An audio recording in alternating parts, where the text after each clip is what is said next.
jab, uppercut, leave you laid out on the floor. Try to duck and roll, hit and miss, now you counting stars. Should've practiced more, should've hit the mask, get out there more. Claim that you're the best. You gotta show me, son. Actions over words, baby boy. Is you real or what? Talking way too much, world come. Back sports, talking way too much, world come. Back sports, talking way too much, world come. Back sports,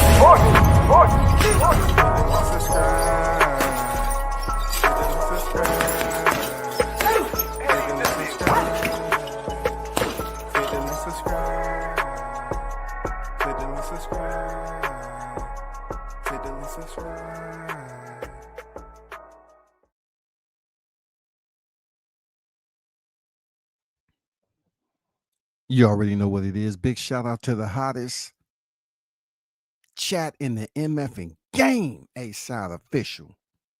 No negotiations needed, period. You already know we still on it, y'all. WCS is still on the post-Crawford legendary GOAT Legacy Tour. Legendary GOAT Legacy Tour. We're going to listen to some voices. We're going to listen to the tone. We're going to listen to the ones that are considered Crawford haters, critics, naysayers. The ones that's always in line to have something to say before it went down. I know the numbers are going to go up and they're going to go down. They're going to go up and they're going to go down. It's okay because you can hit the replay. It is absolutely okay. Big shout out to Mr. Gumbo, aka Hot Grease in the chat. What it do, mine? My boy Haynes Legacy on deck in the building. Salute to you and the fam, dog. Big Blunts and Boxing in the building. What it do, Blunts? Yes, sir. Hit that like button on the way in, chat. You already know, man. If you select to hit the like button, you know what I'm saying? Donate to the channel if you feel free.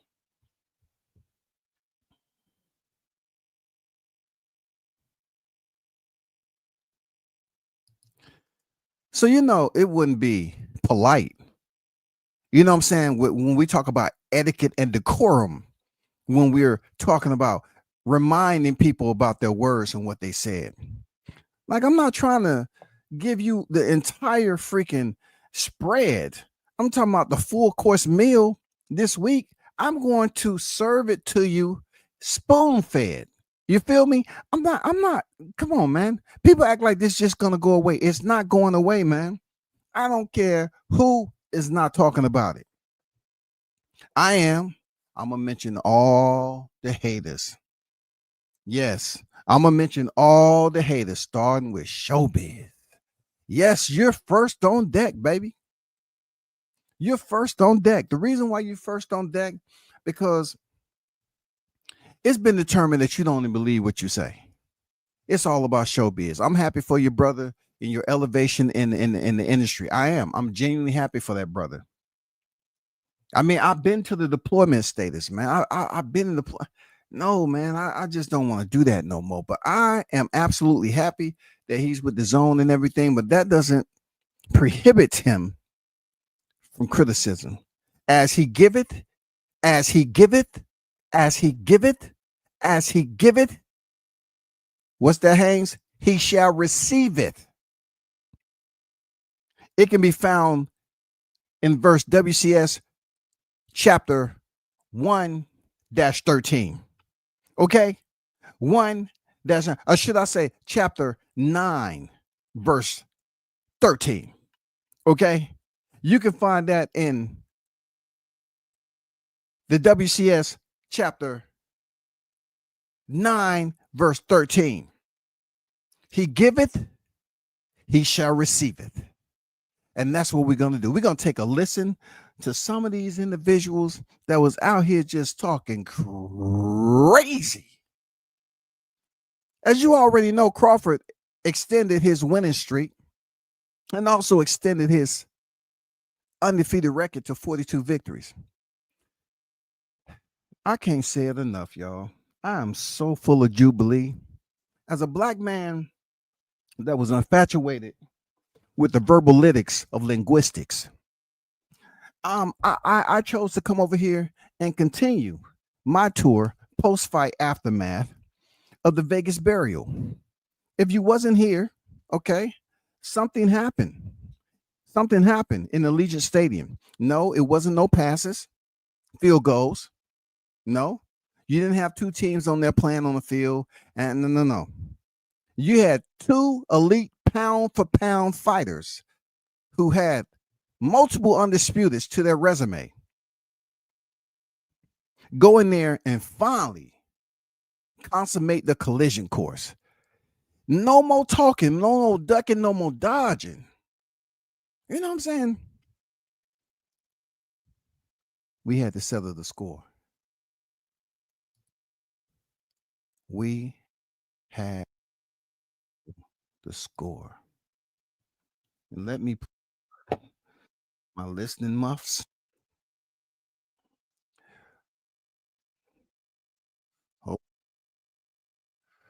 Hold on, Shawty. Man, we got a plethora of freaking sound bites for you to hear. And look, it's not even really sound bites. I'm just going through it because it's just too much out there.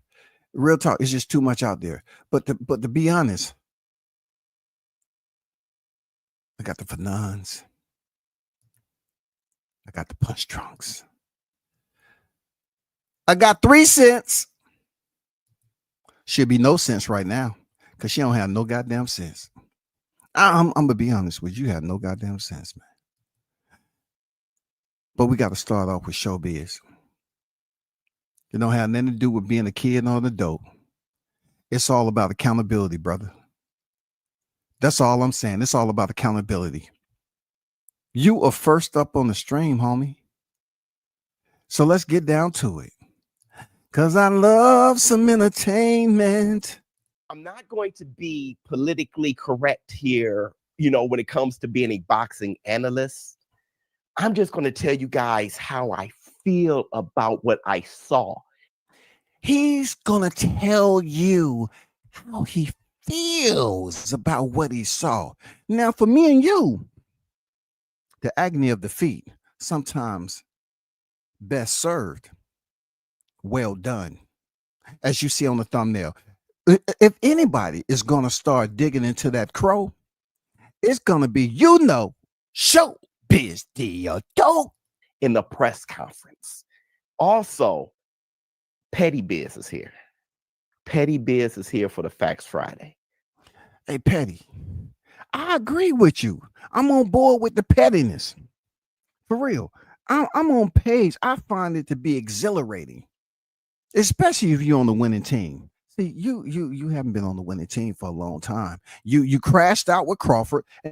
Errol Spence, and then you crashed out with Canelo. Why?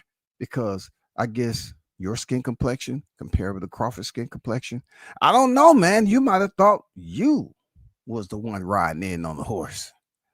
You might have thought you were just too good to say something good about Crawford. It's going to be funny. I'm going to have fun, and it's going to be funny. If you guys don't have a sense of humor and y'all moist, this is your chance to leave. All right? Old Biz is back for this one. This is the Facts Friday. I'm not going to hold my tongue. This is how I feel about it. Pause. All right? I just listen. I'm just going to give you guys unfiltered. I'm curious, Showbiz. Why did you have to say pause when you say you're not going to hold your tongue? It's your tongue. What's the pause about? Man was born with certain tools that's a part of the physical anatomy when you come to the medical science that's been conducted over the decades, right? I don't know why people are still saying pause, but I can tell you what they should be pausing. They should be pausing when they reflect upon Terrence Bud Crawford whooping that ass. Excuse me. How I feel about the shit. Everybody is crying tomorrow. And I hope and Team Bud is probably here, or somebody you probably going to see it. I hope he gets back to him. Hopefully he acts out come the weigh in. But I'm gonna tell you this: $100 on Bud, ready for greatness. I want Bud Crawford to win. I'm not going. It's hard to go for Goliath here, and I'm going to explain to you why Canelo's Goliath and Bud is David. Because when you saw that press conference, that shit looked one-sided as hell. We don't believe you at all because Showbiz switch it up. He switch it up every single time. We don't believe you. We don't believe you. See, it's a lot of these Crawford haters that put out there, I want Bud Crawford to win. And no, you don't. You just putting that out there because everybody know what your true stance is. They know when it comes down to sincerity, you don't want to see this man win it all. Hell. Okay, let's start with the press conference. All the belts were on Canelo's side. His Excellency Turkey Al-Sheikh stepped over Bud, and now he's sitting on Canelo's side. Bud's side looked dry as hell. There was no mediator, okay? So you just let the fan base and those with press passes ask the questions, which they're going to ask the popular type of question. It's going to be one-sided questions. Terrence Crawford literally almost fell asleep waiting for his time to talk. And when there's nerves. I can give a shit, okay? Because Bud Crawford isn't used to these lights like that. He's not. 80% of y'all right now who are saying Bud Crawford's going to win didn't know Bud Crawford till Errol Spence. That's the real. Because we still talking about EJ. I thought we had let that go in the past, but you're bringing it up again. Why? Because that scar tissue is still tender. You know what I'm saying, Showbiz? That scar tissue is oh so tender. You don't even have to get to somewhere close. You know how you get to a stove and you feel the heat and you say, God damn it, I didn't know that, but I already unburnt myself. No, this is something that's inside of you. You know what I'm saying? That whooping that Crawford put on EJ still haunts you. That scar tissue has never healed. Why? Because it wasn't too long before the rumbling started happening in the medium and Crawford was like, hey, I'm thinking about fighting Canelo. I'm thinking about doing this. You know, he didn't give it long enough. You know, y'all was happy when Spence came out and said he had to have surgery. But why are you saying with vulgarity? Why such the passion now? I don't know why such the passion. You don't have to have passion speaking about how Crawford was dry. This dude swims without getting wet. If Crawford jumped right now in the ring and they had 3 feet of water, he would stop and the water would disappear. Then his feet would touch the canvas. He's been anointed, Showbiz. He's been anointed. He is boxing royalty. You just didn't know that because you was blinded. That's what happened when you stand too close to the light there, Showbiz, and you got your eyes closed, open, close, open, close, open, and you don't want to accept that Crawford has always been great. But you want to talk about boredom? Nobody was giving a crap about boredom in there because he knew what was going to happen. He said he was going up beside that man's head. We've been here. The war room been here. This is the war room symbol. The war room has been here for years, and we've been here since the beginning of Terrence Crawford. You guys weren't here, all right? So this is some new lights for Terrence, of course. And when he doesn't get a chance to start talking and getting his shit off. By the time he picks up the mic, he has nervous voice. Oh, Crawford has nervous voice. Let me ask you this. Let me propose this question to you, Showbiz. He has nervous hands? Because his hands did a lot of moving. I know you like ringing the bell. When that opening bell happened and that jab started treating Canelo's head like a ping pong game, right? Like a ping pong machine. What was that about? Did you contribute that to nervousness, or Crawford was out the gate getting to business? You know what I'm saying? Business. He got down to business. Was that nervousness in his hands? I just want you to kind of analyze that and give the people the intel that they're looking for. When Crawford started pinging Canelo, the front side of Canelo's cranial cap, which will be considered his forehead, nose, mouth, chin, and both of his jawlines. Did you consider that to be nervousness? Or the nervousness was you shaking because you put money on Canelo when you online capping to my you want Crawford to win? I know When he picks up the mic, that's going to happen. Have you ever had a speech, right? Or somebody call on you to read out loud, and it's like, yo, I'm nervous, and the man, Jack and Jill ran up the hill. That ain't cool. All right? That shit ain't funny. If you want some humor, hit me up on the DM. That shit ain't funny. I'm trying to find some laughter in this because I'm gonna be super extremely petty in the next several weeks. I'm going to remind you all, this is not evaporating, nor is it going away anytime soon. And I don't even have a yard blower in my hand. For real. I'm just speaking about it. This is going to saturate the airways that Showbiz. And reason why you was up first is because you've been disingenuous for quite some time. 1 minute you want to go over there. 1 minute you over there. Man, this ain't hopscotch. This ain't mother effing double dutch. This is me explaining to you how you are a flip-flopper. And I'm just holding you accountable. Not personal, just boxing. So he's Canelo's David at this point. Let me see. Canelo looked like who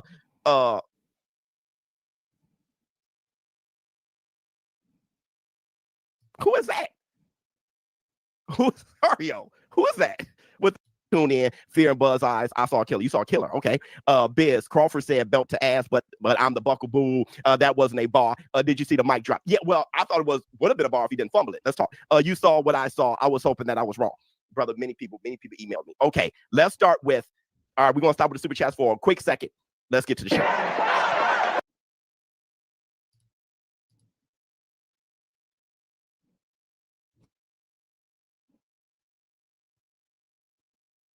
That shit, you know, it was fired up, but it was like, damn, you know what I'm saying? Can we mix it up a little bit? Because I heard Crawford say too, like, yo, how about the Mexicans for Crawford? All right, okay, all right. Let's get started. But that was fire. But let's get started.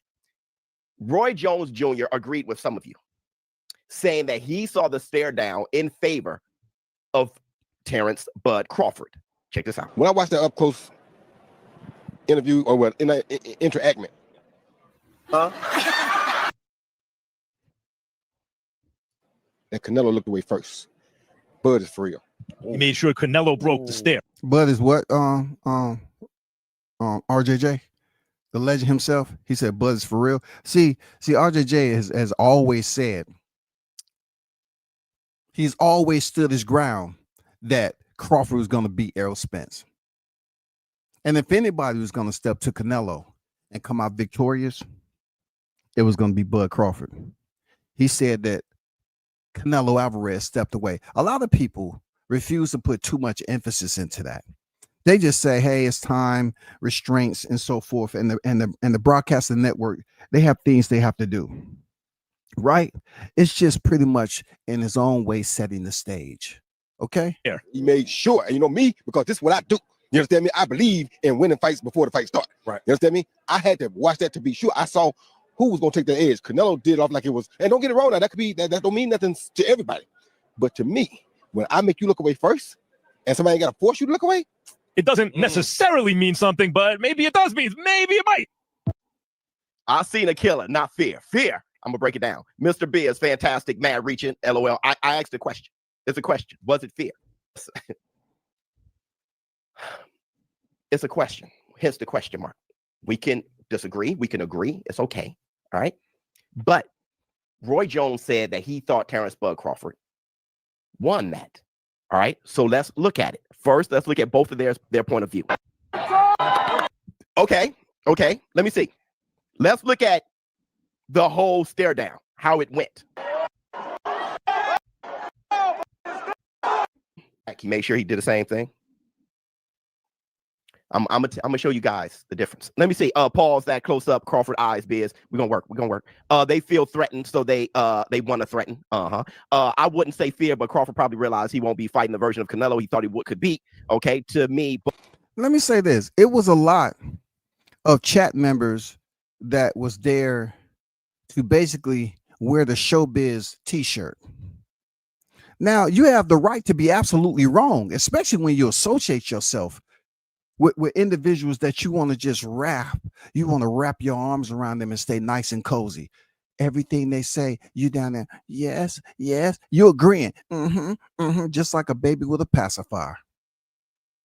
And when you find out that it's not going the way it is, what does a baby do when the belly is hungry? When that money's gone, it start crying.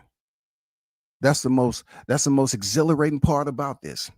The excitement, the cheerfulness, knowing another fan base was absolutely banished. But look quite nervous. What you think? All right, let me break it down. Okay. Oh my God, Biz is reaching. I know. Listen, we're going to disagree. So that means you're right and I'm reaching. Just know that to be the fact. All right. Today is the where we really find out. Did Roy look away first versus Tarver? Okay. So they walk up to each other face to face. Canelo has his chin up in the air, but Crawford put his chin down. Let's let WCS caveat. When Crawford came from the shadows and he was eyeing Jose Benavidez, a fighter who he did not like at the time, all you saw was the white of Bud eyes and his chin was tucked. Don't they teach you their showbiz that in boxing? So him tucking his chin, isn't he pretty much sending a message that I'm ready? Me and my team has been practicing. I mean, in their training in the lab, remediating, getting in what we need to for the fight camp. Tucking your chin is fundamentally a trait to protect yourself from being in an awkward situation. Therefore, on your back, looking up at the lights. Therefore, Jermell Charlo taking a knee. Therefore, Edgar Berlanga on his ass hitting his own gloves. No, you don't get points for hitting your own gloves. So Crawford tucking his chin, that Showbiz, if you know anything about boxing, he was pretty much treating it as if it was the opening round. He's ready to go. He's ready. And then he looks up with his eyes. That is submissive. Canelo has to. He said that was submissive. Boy, if you don't stop your line, if you don't stop that line, I'm about to call DAZN HR and say, hey, if you're going to do new hires, at least check for integrity. Talking about Sir Crawford is submissive. Come on, bro. Man, you are reaching with extremely, I'm talking about chewing gum, rubber, elasticity. You're reaching so far. You know goddamn well that does not show submissiveness when Bud is looking directly in Canelo's eyes. He's looking through Canelo. Look now down into his eyes to get to his level. If any of you guys got a dog, you know what that means. Yeah, he had his chin up, and then Bud Crawford put his chin down. Now they're staring at each other, and now Dana White tells him to break. They break. Bud feels good about it. So Dana White says, break. They go to break. Now you look at Bud Crawford, looking at him, staring at him. Canelo gives him the nod. Bud nods back in acceptance. Nope. Check this out. This is when I'm going to drop that thumbnail. Okay, I'm gonna let you see something because this is a bunch of nonsense. Look.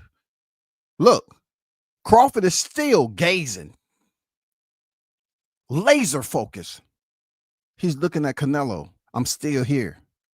Yeah, they both nodded, but Crawford is still zoomed in on Canelo's temple because that would be one of the places that he will land those shots when he was countering Canelo. Crawford, see, Showbiz, you can't get away. You can't get away. It's just a click away there, Showbiz. Come on now. Crawford is still, you didn't even want to be fair and say Crawford is still looking at Canelo when Canelo looked away. At that point in time, Canelo is doing the exact same thing he did in the ring when Terrence Crawford was freaking buzzing him and popping him. Canelo looked like he wanted to say no mas, that Showbiz. I did a thumbnail on that previously.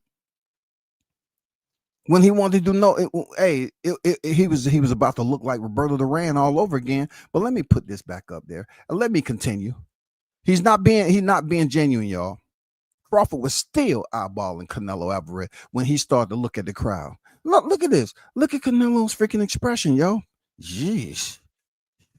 Who pissed in this guy's cornflakes? Jesus Christ. That's even better view for you, y'all. He said, Dana White said, okay, guys, break. Canelo gave the nod.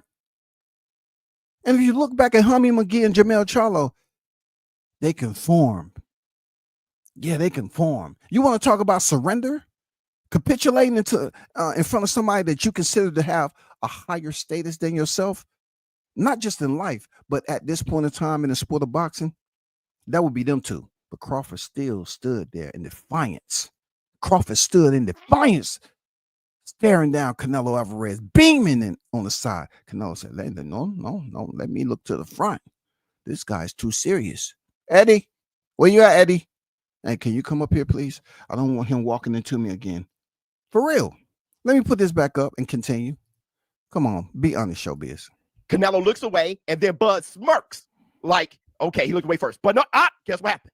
Canelo said, I see that. Let's do this again. Brings them to him physically with a handshake, brings them all the way in, pat him in the back, bring him into his face. Okay, I like this, Showbiz. You make it so easy for me to provide analytics on the BS. Okay? Showbiz is saying that the first time Canelo looked away, he want to go for option B. He want to return back. Okay, let's look at this, because obviously Showbiz, he didn't get the urine test. His A and B sample during this time, I believe they knew it was dirty, but they just didn't want to bring it back to him when he was doing this live. Look at this shit right here. He said that Canelo brought him back. Now, if you look at Canelo's right arm, right, and Crawford's right arm, Canelo's right arm is extended. That because Crawford's grip is firm. He damn near has his forearm directly in front of his abdominals, his front side, his abs. It's almost there, like when somebody pull you too closer. No, Canelo, there's space in between Canelo and Crawford. Canelo puts his hand on Crawford's back, and Crawford is still beaming, looking through Canelo the entire time, yo.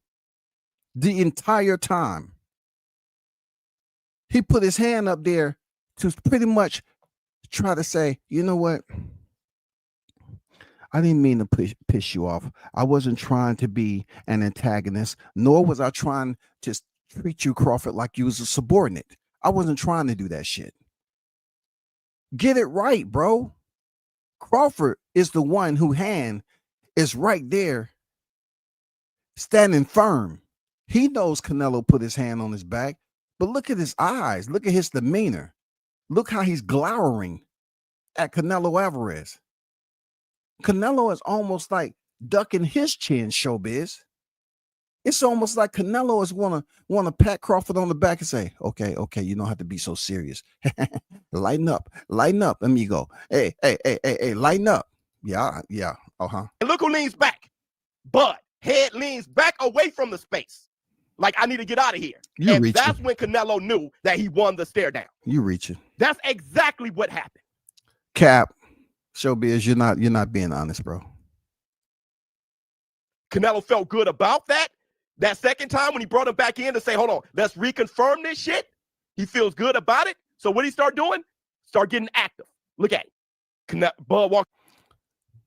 He did the same thing with Edgar Berlanga. Did the same thing with Hummy McGee. He started doing that left hook, which will later on we determine. If you look at this right here, right? Let me show you something. It's not the first time we've seen Canelo Alvarez shadow box after the face-off, right? To me, it's Canelo trying to gain his confidence back.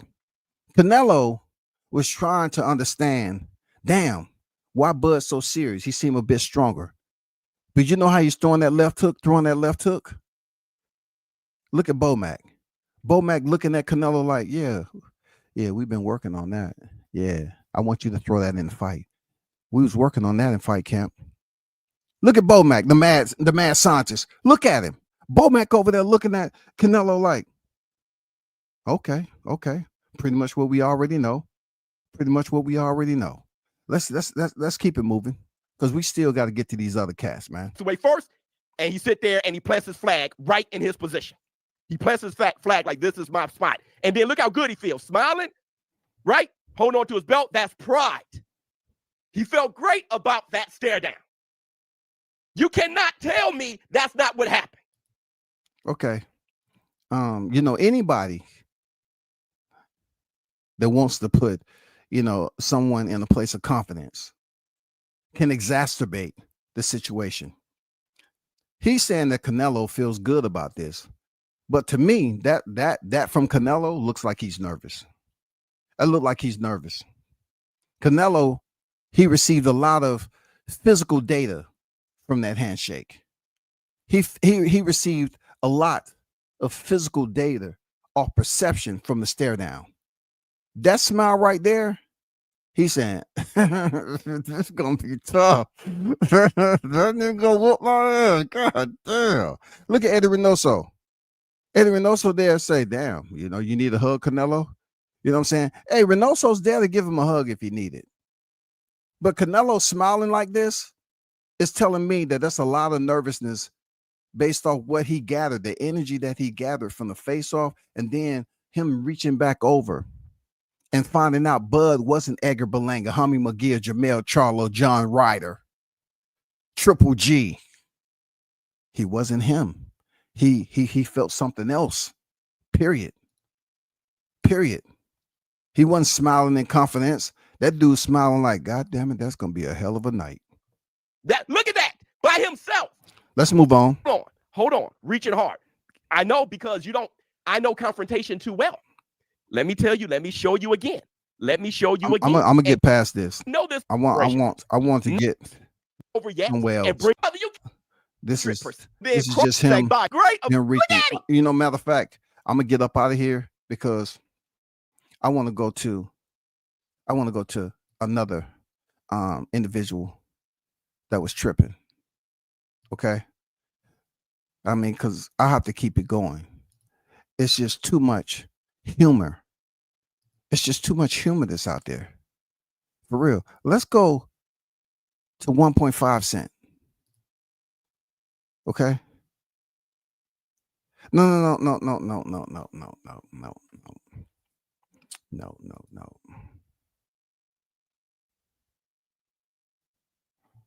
Let's go right here.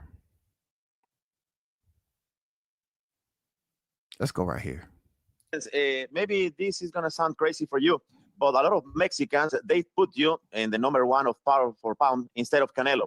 What is the meaning for you that a lot of Mexicans put you in this place? And if you see in the future, if you grow in weight division, a fight with the Mexican warrior?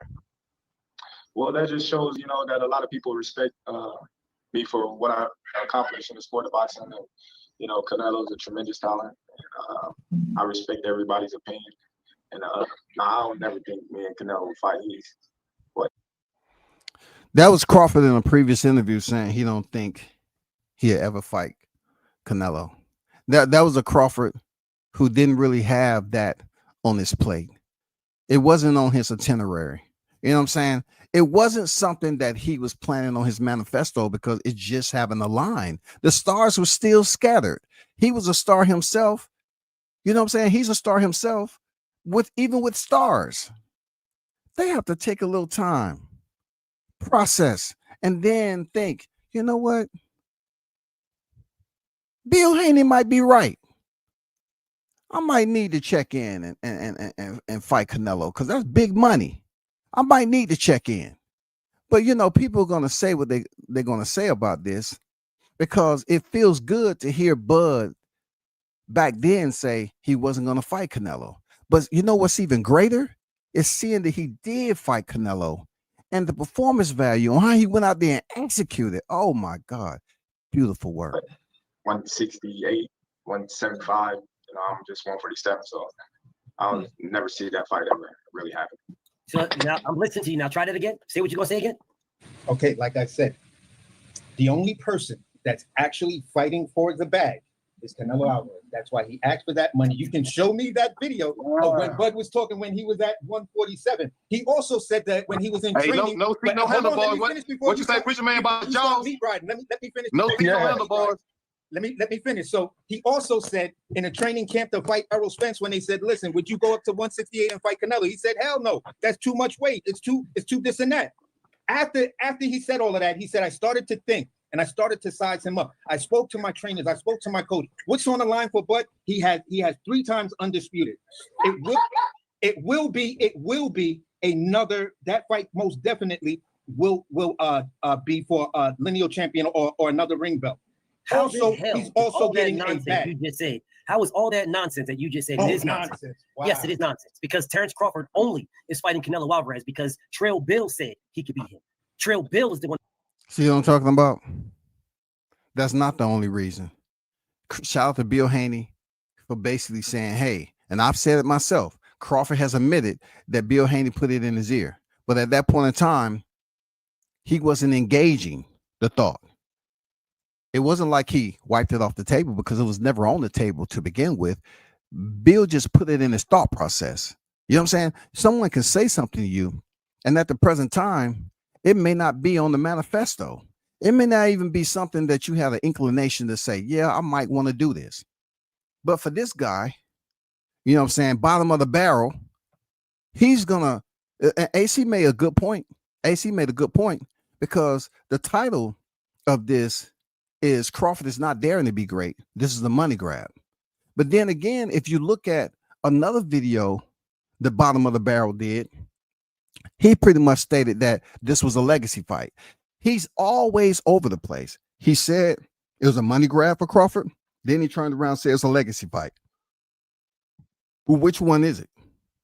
This is a guy who has been on record is saying that Crawford is just stupid. You know what I'm saying? He's just stupid.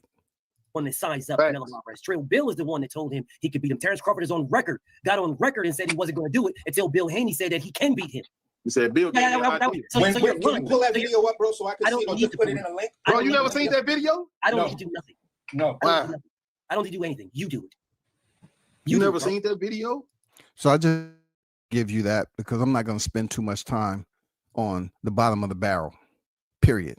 I'm going to go on to the next one because it's just hilarious. This one right here is very hilarious because it just reminds me of how people want it so much, man. They wanted so much for Crawford to take that one. Hold up for a second. Is this it? Okay.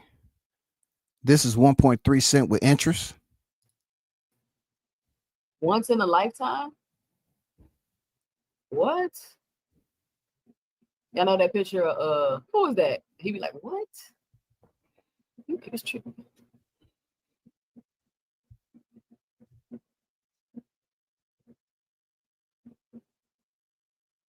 Y'all see it?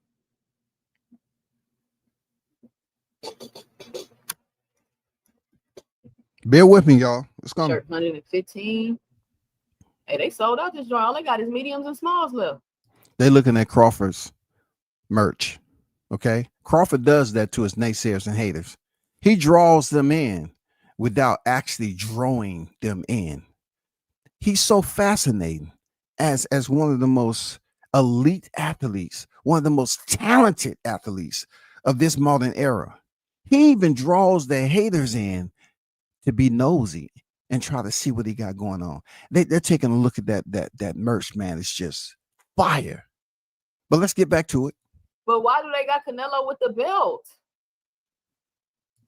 He said, why do they have Canelo with the belt? Don't Canelo already have a ring belt that 1.3 cents with interest? Huh? He already has a ring belt, right? And why is it barbed wire around the ring? People, I cannot make this up. We all know when it comes down to animation, you know, most of what's on a t-shirt is cartoonish, right? It brings out the animation because you're not going to put the real on there. It just doesn't give off the same effect. But let me show you what I'm talking about. Let me take this thumbnail. That's what they're talking about. Okay. They're basically going over, doing a one-over on the graphics of this merch. They had a complaint about the ring belt being on Canelo's side. I mean, if I want to be petty, that doesn't look like Crawford or Canelo, but you know, whoever drafted that up, they understood what the mission was. They for real, they understood. They got the barbed wire around there because goddamn it, it was supposed to be a war.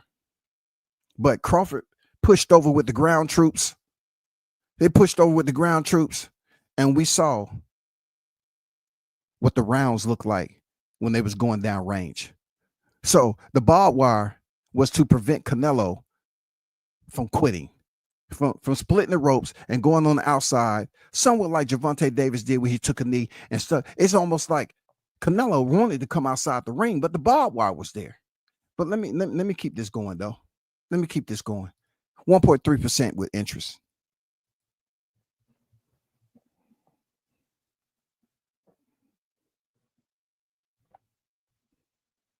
And it's the smoke. Yeah, it's barbed wire on the ropes, baby. Look at that. And then they look like skeletons and shit. Why they look like skeletons? This is pure look, this is pure rich hatred for Bud. They hate the man so much they want to go to his merch and have nothing good to say. And why Canelo got the ring belt? Like, what if Canelo lose?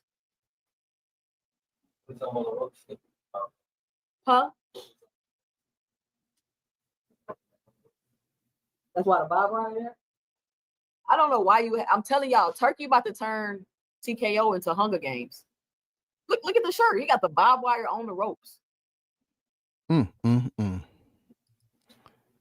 Y'all pray for 1.3 with interest. Shout out Tony Reviews on the path.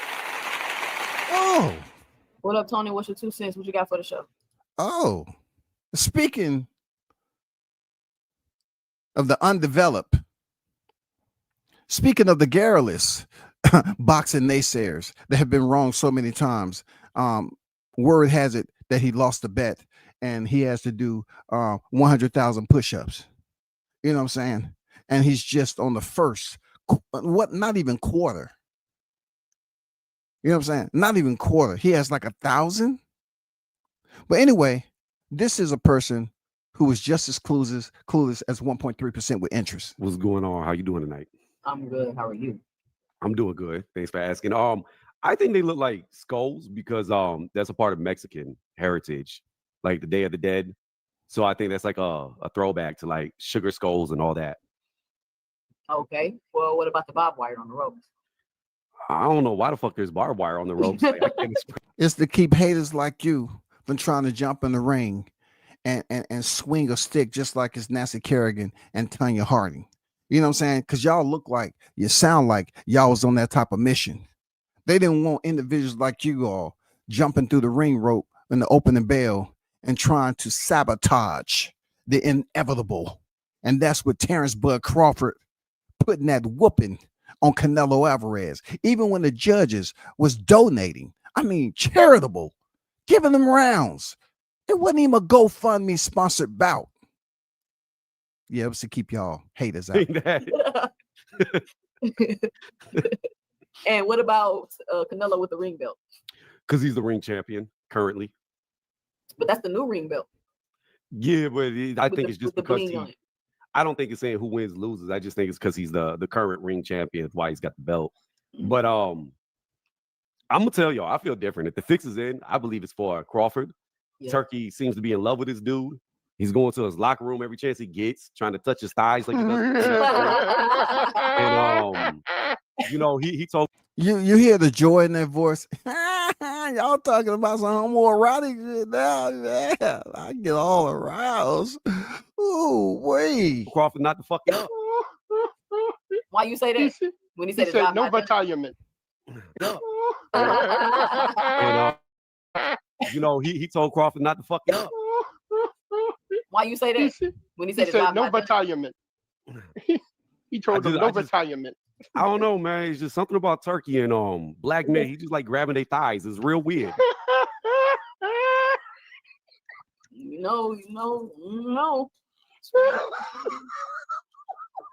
You know, do y'all think it's that funny, or the only ones that's laughing? See, what I know about the naysayers is that they always have some giggles and chuckles, you know, before the actual night of events. It's always that way. They always have those nice moments where they can laugh freely until Crawford goes up, does the ring walk, legendary ring walk with Desperado.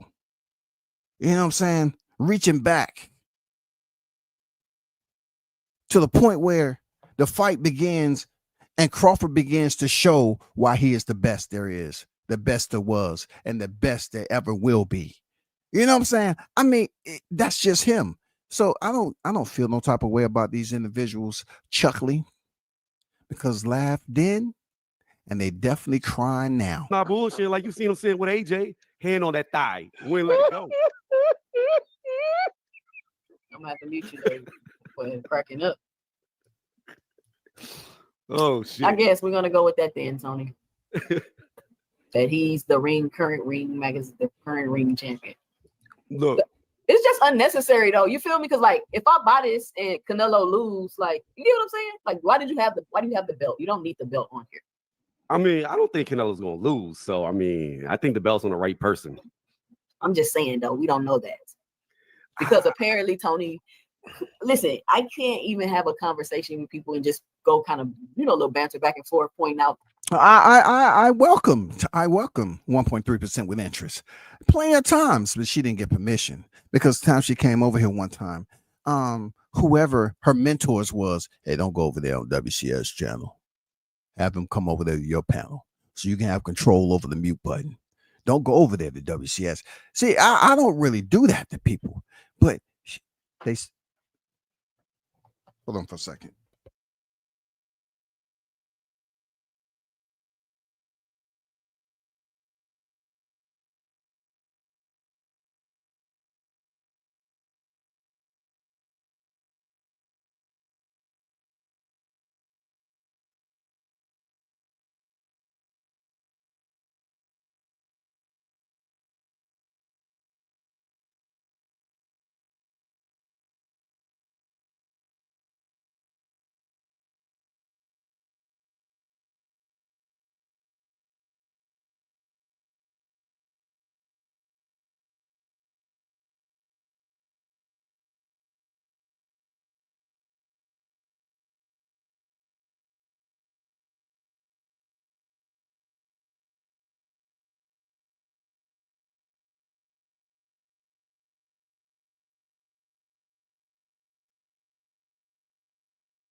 Terence Crawford undisclosed. And then it goes on to say the bout between Canelo and Terence Crawford can make history when these two legendary fighters clash over. I mean, Tony, what you gotta say? He's overwhelmed.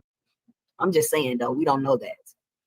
Because apparently, Tony, listen, I can't even have a conversation with people and just go kind of, a little banter back and forth, pointing out the fighter's different flaws. Because apparently Terence don't have any flaws. I mean, he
get hit so much.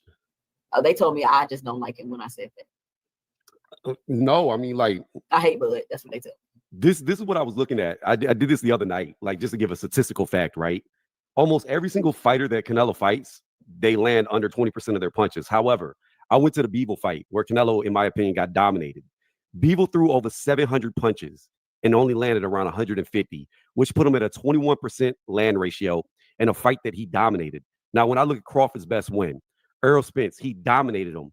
And Errol Spence was landing 20% of his shots while getting dominated. So Crawford's defense is trash. I agree. Like, if you beating the shit out of somebody, they shouldn't be hitting you.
Yo, that's why Turkey went to that locker room right there.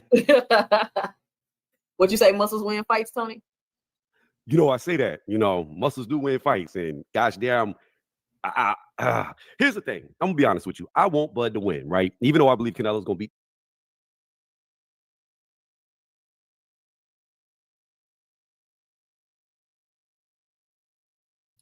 Check this out. They're showing. I got you. They're showing a photo of an enhanced Bud Crawford. Obviously, an enhanced Bud Crawford. And they believe this was right. I think it's good for talking points, but that's about it. Let's keep it moving. The shit out of him. I want Bud to win, but Bud buddies have made me want him to lose. Yeah, just so they can shut up. Bud picks his back foot up and lunges when he jabs and throws power shots. He leans over in mid-range, squares up a lot, taking shots. I can go on. But you know what a lot of people don't be like? It's like when Bud gets in trouble, he starts to use his physicality and size, and he's able to overwhelm his opponents. It's not like he just in there like with this just masterful tactical boxing. Like he just in there like with this just masterful tactical boxing. Overwhelm his opponents. It's not like he just in there like with this just masterful tactical boxing. Overwhelm his opponents. It's not like he just in there like with this just masterful tactical boxing. Opponents. It's not like he just in there like with this just masterful tactical boxing. See, some people you just let it burn slow. Appreciate that, Haynes. You gotta let that shit burn slow. When these same voices be out here speaking this gibberish, this garbled type of boxing talk. Did you hear what 1.3 with interest just said? His opponents. It's not like he starts to use his physicality and size, and he's able to overwhelm his opponents. It's not like he just in there like with this just masterful tactical boxing. I agree with you. Like, I don't see this great. Oh, you do, Tony? IQ Okay. Of Terrence Crawford. Like, I don't see it. Like, he wins on Did you see it? physicality. Hey, did you see it? It's not like an example of whenever I think IQ, we'll use Mayweather, right? Since these two guys are competing for the best of the era, let's go to the last best of the era, Mayweather. Mayweather literally gets in there, downloads your data, and then quits getting touched. Bud don't fight like that. Nope. And that to me, that is ring IQ. The ability to hit and not get hit, see what your opponent's doing, and shut it down. Take away their offense. And I've never seen Bud do that. I've seen fighters that he beat, they still have their offense going. He's more physical. It's his physicality that wins. Yo, shout out to the Legacy family in the building. I just was paying attention, strolling through. Appreciate y'all, man. You know what I'm saying? Shout out to the fam in the building. You already know what it is, man. Haynes Legacy on that. I see everybody at Neasy on deck. Don Vaughn, Miguel on deck. You know, Mike on deck. Mom was talking to me, man. Appreciate the call there, Haynes. Athletic Mind in the building. Let's keep it moving. That's what I'm saying. And that's like all the stuff y'all saying Bud gotta do, we've never seen him do it. I mean, it'd be amazing if he do. And I would feel like he kind of did us a disservice, but we'll see. What the F is she talking about, yo? A disservice. A boxer cannot do you a disservice if you already wishing bad on them anyway. You know what I'm saying? Come on, bro. If you organically are not looking forward to Bud doing something incredible because you don't believe he's that person anyway. So your expectations is already low in the bottom half of a 100% scale. So if you're starting him off with 2 to 3 to 4 to 5%, he's never going to breach at least 10% out of the 100%. Because you're going to continue to dump and overload criticism on this man to the point where you're not going to see any good in him. You're not going to see none of it, man. You're not going to see it. He can go in there just like he did. And y'all come back. Well, you know, he did what he had to do, but Canelo looked old in there. They seem convinced. And this whole knocking out thing that keep coming up, I think that's a weird conversation to even be having. If he knocks Canelo out, then I'm going to just say snack. Whatever they giving him, it works. Oh, there it is, Shawty. There it is, Shawty snack. And you know what? Shout out to Victor Conte. Because Victor has these so-called boxing voices out here name dropping his nutritional supplement. A nutritional supplement that he was provided permission within a sport that is global. Victor Conte was able to operate, knowing that he had a past where he was convicted and charged with one of the most biggest drug scandals ever in professional sports. But yet boxing allowed him to be able to rotate and move around. Not only that, to be able to supply his product to professional fighters who are licensed. Some on a high level, some are not.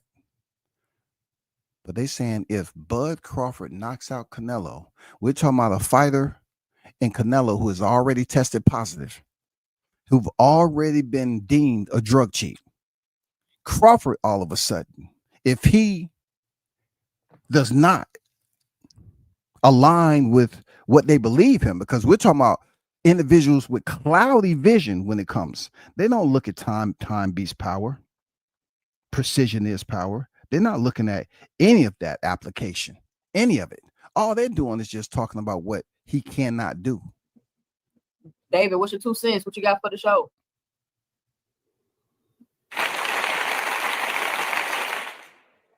David, you there?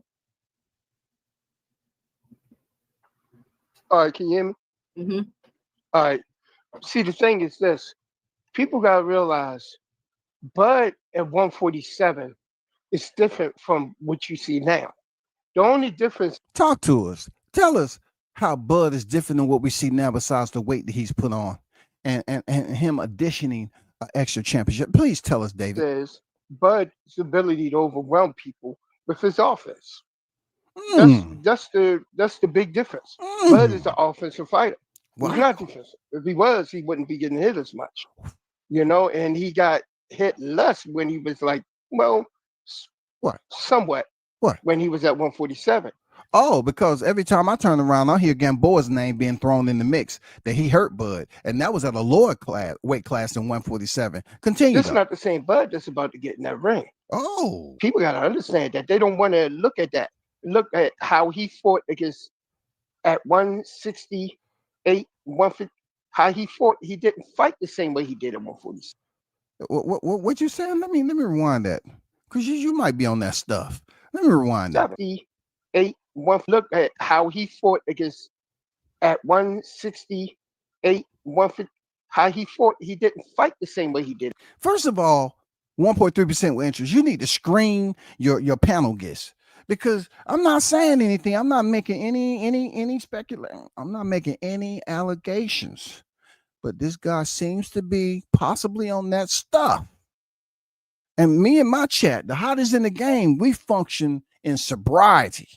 Obviously, there's something going on with some type of toxicity, some type of influential recreational drug that's in his veins. I'm just saying allegedly, because I don't remember Bud fighting at 168. I don't remember him fighting at 160.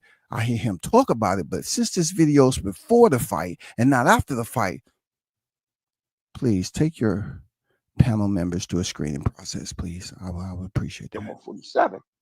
He's completely how he fought against at 168, 150. How he fought, he didn't fight the same way he did at 147.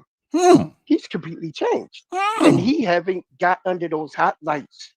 I like that terminology, hot lights, y'all. You remember when WCS used to say a fighter's gonna be sunbathing under the bright lights? He said hot lights. So in a football stadium, y'all, okay, those of us who cover fights, David, this is a little info for you and 1.3% Antonio reviews. I know all of you all haven't really gotten that close to the ring to the point where you can actually feel and see if the lights are actually temperature the way you thought, if they're actually hot. But in a setting like that, the lights on you're not gonna feel any type of radiation or heat. Okay, the light box that's over the ring that lights up the ring. You're talking about the highest level. You're talking about Dana White. You're talking about people who have done this over and over again. Hot lights sound good, but what do you think Bud has been doing up to this point? What do you think he's been doing, where he's been fighting and who he's been fighting? And felt that heat in that ring to break that body in. He hasn't. Not at that higher weight class, and he's not that fast anymore. He's somebody check for tracks. Somebody check for tracks. This guy's on that good shit. Real talk. Baking soda don't have nothing to do with this. Is pure. This is pure. Baking soda don't have nothing to do with this. I'm serious. Seriously. I'm serious. I'm speaking from a drug counselor point of view. You know what I'm saying? In all fairness, no. I'm listening. I'm retaining, and I'm stifled. Slower, and he could hit a whole lot more than he was before. And he in the ring with a guy who hits you everywhere. He don't hear hunt. He ain't just one body shots. He hits you everywhere. Arms, legs, thighs, elbows, forearms, shoulders. Like I was saying, by the 8th round, by the 6th or 7th round, you'll see how the fight is about to go between them. According to who has gotten more physical, and I say more physical, not from pushing and whatever, going back and forth. I'm talking about who was more physical as far as like hitting the body, whose body it starts to wear down. And I say body, I mean thighs, legs, arms, plus. When he say body, he mean wrist, knuckles, elbows, shoulders, clavicle, traps. You know what I'm saying? Lats, abdominals, vertebrae, hips, thighs, quads, calves, ankles. You know what I'm saying? He's talking about all that. We need to see how it's going to break down. Bud is carrying more weight, and he has a muscle frame now, more muscle mass. And those muscles need oxygen in order to function properly. No, you need a glass of water. I'm talking about a goddamn glass of water ASAP. Cold, because you need to wake your ass up. You know goddamn well 1.3% with interest. You know damn well this dude shouldn't have been on your panel if you're trying to prove a point. Come on, bro. You cannot do this speaking about Sir Crawford. You can't have voices up here just rambling on. What is this dude talking about? Somebody call and see if he has health care and get him into an appointment quick. Somebody slip him 350 milligram bear, 2 of them. This dude need to sober up. He get to the point where he's like, because he haven't been in that situation with that body, fighting in that situation, you know what I mean, in the phone booth, where I believe the fight going to mostly take place is in the phone booth. He's going to mostly take case in the phone booth. We all saw what happened when Crawford was fighting. He was doing that infighting up close and personal. Bud not going to do like Shakur. He's been doing it so long, his muscle memory is already shot for fighting in the box, and that's what he's been doing the last couple insane. You are full of lunacy, bro. What did you do over here to the point? That's why you was late getting on the mic. Turn your mic on, man. I want to see that goddamn piece of cardboard in front of you. Turn your mic on, goddamn it. Let me see the straw. Let me see the $1 bill. Let me see it, bro. It probably looked like you was playing in a powdered donut factory. Turn your mic on and show your face, man. You probably look like you was a chef at a bakery. You got white shit all over your face. You just talking crazy, bro. And I blame 1.3% interest because she allowed you to be heard. And she's not even correcting you. She's not even correcting you, bro. You're just sitting here saying all that extraneous information for Bud. It don't make any sense. Fights is trying to fight in the box more. He's fighting in the box more. You know what I mean? He's not doing much. He might switch it every once in a while. Might switch it. You know what I mean? To try to change the pace. You know what I mean? But it's the same thing. That's just how it is. How he's going to be. How the fight going to go. You know what I mean? Cash Crypto say. Let me show you what they said, y'all. Let me show you. Look. Cash Crypto said Bud got 6 rounds to do this magical thing his fanatics be talking about. After that, it'll look ugly. You got that. You got damn right. After that shit, it did look ugly. Yeah, shout out to cryptocurrency. Goddamn, maybe you should cash in a little bit and buy this guy off stage. Goddamn it. Send another one, but send it to his Cash App. Don't send it to 1.3%. Don't send another Cash App. Send it directly to David so he can go get some rehabilitation ASAP. This dude should not be out here freely accessing the mic on social media. Bud got 6 rounds to do this magical thing his fanatics be talking about. After that, it'll get ugly. But you know what I heard, Cash Crypto? I heard people say after 6 rounds, Canelo gonna be gassed out. And that's when Bud gonna match the gas on Canelo and beat the brakes off him. Facts. That's what I heard. But let's take a look at some of these odds. Let's take a look at some of these. You betting on the fight, Tony? You can't bet in Georgia. If you could, I'd be a millionaire. What you mean you can't bet in Georgia? Oh, you can't bet in Georgia. If he could, he'd be a millionaire. And this is the same one who owed a certain individual 1,000 push-ups. Wow, lucky for you, man. I haven't seen too many millionaires getting on their face and doing push-ups because they lost a bet, hating on their favorite fighter. Get you a VPN, right? I wouldn't be able to cash it out. Why you think that? Because you can't bet in Georgia. What you mean? They're gonna pay it to your little app and you put it in your bank. Shit. I'm telling you, you can't bet in Georgia. Like legit, like you bet in Georgia, that's a federal. You can bet on one site. What is it for? Exactly. And then he said, did you hear what you hear when I said what Sean Porter? What I heard, what somebody told me Sean Porter said? No. They said, now I was having a conversation with somebody, and this is what they said. I'm not saying it, but they said that Sean Porter said that the reason why Crawford was getting hit like that in the Madrimov fight was because he was trying to knock out Madrimov. He get hit in every fight. Like, I'll give you a prime example, right? The only fight I've ever seen Crawford, and I looked up the CompuBox earlier, but the only fight I've ever seen him fight off the back foot, use the jab, use the angle, stay away, was against Post-style. And in the Post-style fight, Post-style still landed 34% of his punches. And that was with a defensively sound, staying on the back foot, not trading in the pocket, Crawford.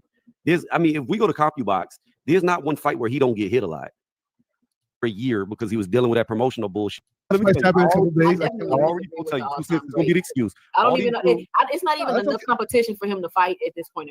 I guard up and come straight for him. You can't let Bud get. You guys said the same shit about EJ. The whole same shit. That's crazy. Victory for. I ain't say that. Who said that? EJ fight you got to step to him and all this. It could be similar, right? Because I don't know. I'm getting up out of here. I just wanted to let y'all hear that. I'm getting up out of here and going to the next. Okay, I'm going to the next because this is absolutely hilarious and this is just slow burning. This is slow burn. That's all. Nothing too serious. This is just slow burn. Listen to this guy. I want you to listen to this guy. You probably know him. He called himself Punch Drunk Boxing. That Terrence Bud Crawford is going to get knocked out by Canelo Alvarez. They see that as a disrespect. But in all actuality, I'm saying that Terrence Bud Crawford is going to get knocked out by Canelo Alvarez because I have the utmost respect for Terrence Bud Crawford. Riddle me that. Riddle me that, y'all. Once again, riddle me that. Crawford has so much power. So much freaking power when he's from afar. He doesn't even have to be up close to draw this out of people. But you have Punch Drunk that's saying that he has so much respect for Crawford. He has so much respect for Crawford. Listen to what he said. He has so much respect for Crawford. But in all actuality, I'm saying that Terrence Bud Crawford is going to get knocked out by Canelo Alvarez. He believes with his respect that Terrence Bud Crawford is going to get knocked out by Canelo Alvarez. That's because he has respect for Crawford. Because I have the utmost respect for Terrence Bud Crawford. Mm-hmm. You don't understand it? Oh, what you mean? That don't even make sense. It's because you don't know the history of the sport of boxing. Oh, y'all don't know the history of the sport of boxing. I try every day to know the history of the sport of boxing. And then I hear people coming out their mouth with some crazy shit. And I'm saying to myself, when did you start doing videos again? When did you actually start paying attention to boxing? When? See, ladies and gentlemen, Thomas Hearns versus Hagler was promoted one of the biggest fights in that time. Right? Of the Four Kings. I don't want to talk about the Four Came out Kings. blazing. I'm not giving a damn who expected. Ladies and gentlemen, it lasted 3 rounds. Okay. Thomas Hearns got flattened. Thomas Hearns got knocked the F out. But you know what? To this day, many in the boxing world respects Thomas Hearns for his efforts, for his warrior spirit. And that warrior spirit, that dog, that savage, is Terrence Bud Crawford as well. That's the reason why I have Terrence Bud Crawford getting knocked out by an all-time great, bigger fighter like Canelo Alvarez. The good thing that punches, you have the right to be absolutely dead ass wrong. And you know what I'm saying? This is just boxing, not personal, but it's, all this riddle, leave that to me. Leave that shit up to me to do the riddles, because y'all do not know how to piece it together. For real, y'all be using staples, thumbtacks, goddamn electric tape. No, you gotta allow it to mesh together just like an umbilical cord. You know how umbilical cords attached to a baby force. You know the whole deal, right? Unless you was a test tube baby. But what I'm saying is, when it comes down to saying you have the utmost respect, Crawford got the savage. He has all these intricate these core values when it comes to boxing. And then they say, that's why, Crawford's going to get knocked out. No, that's unstable. That's unstable to think of. You know what I'm saying? The timetable of these individuals prior to and then therefore after, it's incredibly concerning, because in the boxing community, they don't get it. These individuals say they hardcore aficionados. They know so much about the sport. But when you hear them speak about a fighter, they continue to prove that they can't see the greatness in certain fighters. They can't see something playing out in front of them. They just dead stuck on being stubborn. Even though a fighter showed them, just like Crawford showed them with Errol Spence, they still stubborn. Now, you don't have a black on black fighter. You have a black versus Mexican fighter.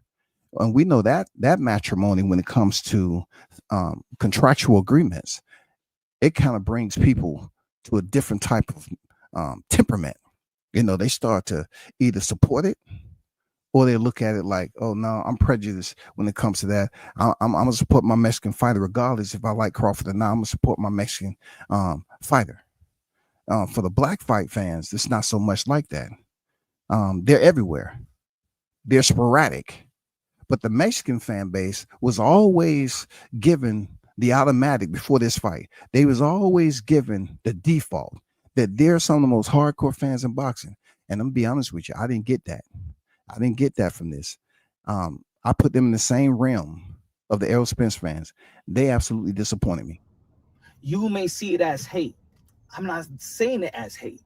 I'm saying it as that these are two great fighters, great champions, but it's also a dangerous fight for Terrence Bud Crawford versus a seasoned Canelo Alvarez. A seasoned Canelo Alvarez in the 168-pound division. A division that Terrence Bud Crawford hasn't been in. Terrence Bud Crawford has a long layoff.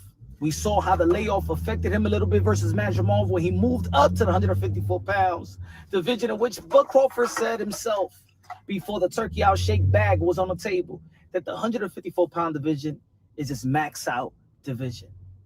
And he fought every bit of a fighter, of a great fighter that maxed out in the 154-pound division. You guys see it as hate. It's not hate. So you're saying Bud Crawford fought a great fighter. How can you have 11 fights and consider a great fighter just because you have a crown? Because before Bud Crawford stepped in there with Errol Spence, y'all was saying that he ain't fought nobody, and that Errol Spence can pretty much disperse of everybody on Terrence Crawford's resume. But yet, when he moved up to 154 pounds, you just put a tag on Madrimov that Crawford's get no credit for.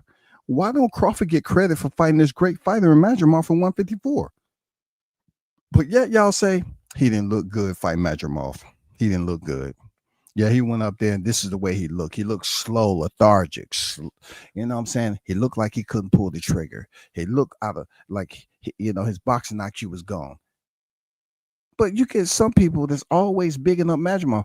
Have you heard anybody criticize Madrimov first when they're critiquing this fight with Bud moving up to 154 pounds? Have you heard anyone critique Madrimov negatively? No, they go straight to Bud and how Bud looked.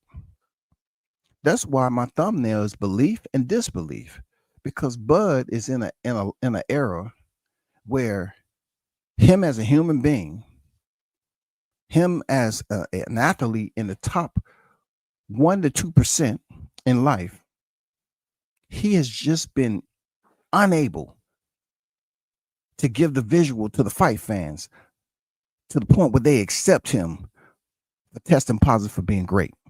It's something about Bud that he look at him and say, no. I'm talking about before the Canelo fight. No, he ain't it, man. He ain't it. Man, Spence wasn't the same since the accident. He wasn't the same. You know what I'm saying?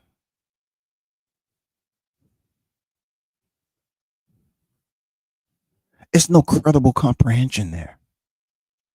It's like you gotta send them to after school freaking special ed. You got to send them and sign them up for boxing tutoring. It's a lot about Bud, Sir Crawford, that they was unwilling to retain just by looking at him, his skill set and all that.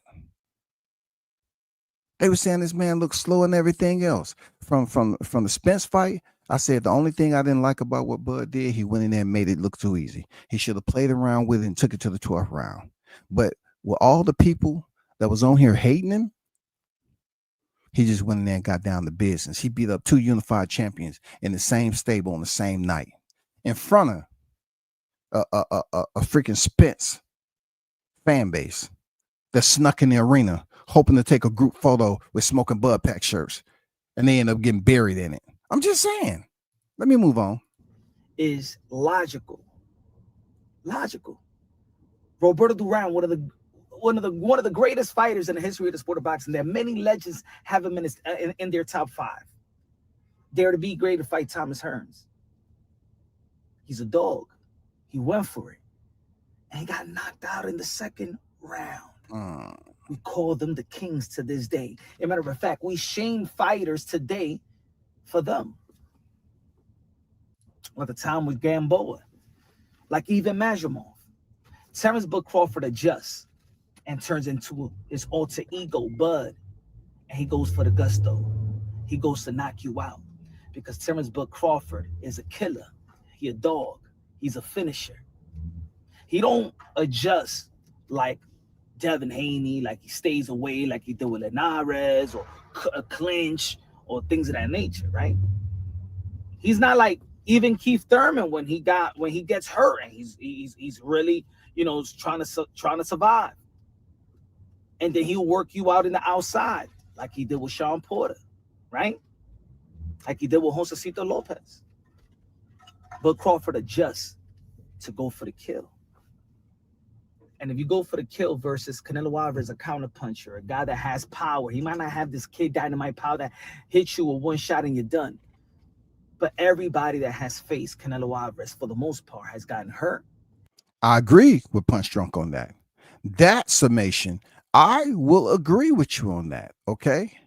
I will agree on that. Everybody prior to Terrence Crawford. And I remember when I was presenting this criteria to someone and say, well, what if you propose it like this, that Canelo has never faced someone like Terrence Crawford, a fighter who he's really never seen fight 168 pounds. I mean, there's a lot of open space for study, for education, when you're trying to strategize in fight camp. You know what I'm saying? There's so much out there that's unopened. How do you open it up, and how do you plan for it in preparation to go in there and win? It's wild because Crawford doesn't fight every fight the same. Canelo, he has redundancy. He has so much redundancy that people tend to praise that redundancy. Oh, he hit you in the shoulder. He hooked you to the body. Yeah, we seen that September 13th. The same repetitive redundancy. You know what I'm saying? He remediates to the point where you have the mad scientist Bomac, Red Spike, Esau, Bernie the Boxer. They over there studying all this. And they're coming up with ways to counter. They're coming up with ways to counter that. And just crazy. They busy talking about how Errol Spence wasn't the same, but yet they don't praise and provide plaudits for Crawford and how he went out there and countered EJ. how he was able to knock him down with a jab off a 2-1. I mean, how he was able to move. It's boxing at the end of the day. We use cliche terminologies, swim without getting wet. But when somebody's actually dancing in those boxing aquatics, people get mad because they said, damn, I wish it was just a little bit deeper with a lot more current. Man, this is a pool. This is a pool. He doing good in the pool, but let's see how he do in the ocean. That's where Arrow is. The big fish is in the ocean. What Bud go out there? He goes out there and drowns the fish. You know what I'm saying? When you're cleaning a fish, you want to clean to the point where it's still edible. He beat EJ up so bad that the shit wasn't even edible no more. Sir, we can't put this out there. You beat the shit out of it. And we can't stop the bleeding. The shit would not clot for anything. And, you know, Crawford beat the shit up out.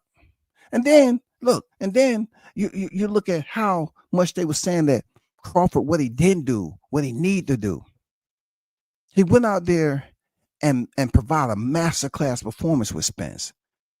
But the deduction in the boxing fight code, when it comes to the credibility and grading Crawford's performance value, it's the fact that people was hating on him and they just didn't want to give him a genuine review and saying, you know what, you went out there and did something I didn't think you was going to do with Spence. But he had the car accident. He was weight drained. He was running on fight week.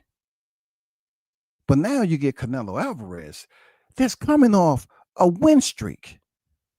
Even with Triple G trilogy in there. He hasn't lost. He's going in there knocking dudes out. He's doing what he's supposed to do, man. He's there, right? Come on, man. Crawford once again goes in there, and now they want to bring in Canelo's been fighting since he was 15 years old. Canelo's put too many semesters into boxing. He was so close to graduating as one of the best ever, even though he had 2 losses. Hey, every now and then people skip class. Every now and then people get marginal grades.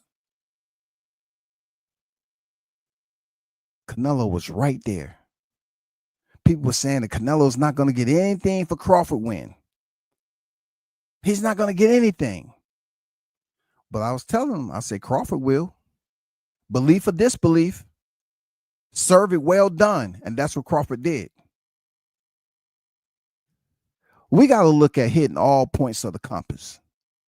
Those of you that grew up when the compass was handheld, we have to look at hitting all points of the compass for those naysayers of Crawford and understand it's a reason why they put in the coordinates that they did mentally.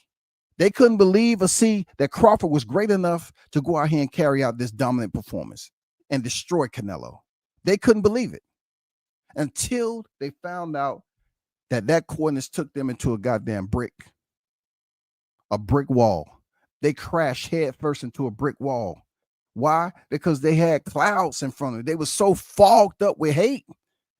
Them supposed to be boxing fans, they didn't want to look at how great Crawford has performed in these fights. From Sean Porter to Errol Spence to Madrimov, and then moving up 2 divisions without even having a single fight and going in here and putting on one of the most magnificent display of boxing skills that we have seen in decades.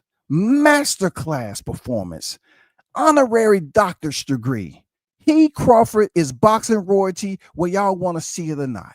You can't stop. You can't stop it.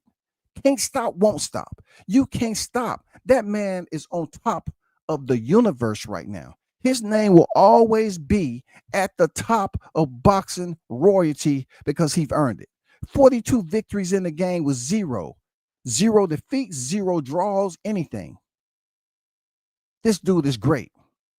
And it was at the expense of human beings claiming to be boxing fans that didn't give this man credit for having the potential to go in there with the intelligence that he's always possessed. He's always possessed this. He's grown when he should have grew.